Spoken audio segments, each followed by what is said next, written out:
జాతకంలో కాలసర్ప దోషం ఉందని తెలిసిన వెంటనే చాలా మందిలో భయం మొదలవుతుంది. నా జీవితంలో కష్టాలు అన్నీ దీనివల్లేనా? పెళ్లి ఆలస్యం అవుతుందా? డబ్బు సమస్యలు వస్తాయా అని ఆందోళన చెందుతారు.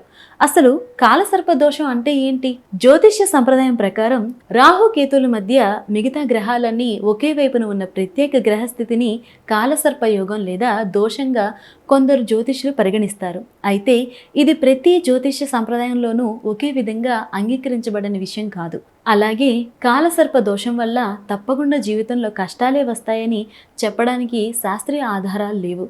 మరి జాతకంలో ఇలా ఉందని నమ్మేవారు ఏం చేస్తారు?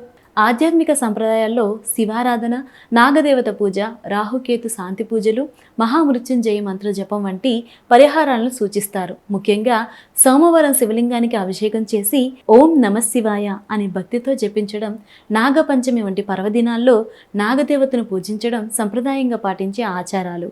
కొంతమంది ఆలయాల్లో రాహుకేతు పూజలు, సర్పదోష నివారణ పూజలు కూడా చేయిస్తారు. అయితే ఏ పరిహారం చేయాలనుకున్నా ముందుగా మీ కుటుంబ ఆచారం, విశ్వసనీయమైన పండితుల సూచన తీసుకోవడం మంచిది. ముఖ్యంగా జాతకంలో ఒక దోషం ఉందని భయపడి జీవితంపై నమ్మకం కోల్పోవద్దు. జ్యోతిష్యాన్ని విశ్వసించే వారికి ఇది ఒక ఆధ్యాత్మిక మార్గదర్శకంగా ఉండవచ్చు.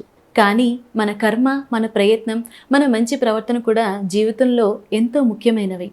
అందుకే భయంతో కాదు, భక్తితో శివుడిని స్మరించండి. ధైర్యంగా ముందుకు సాగండి.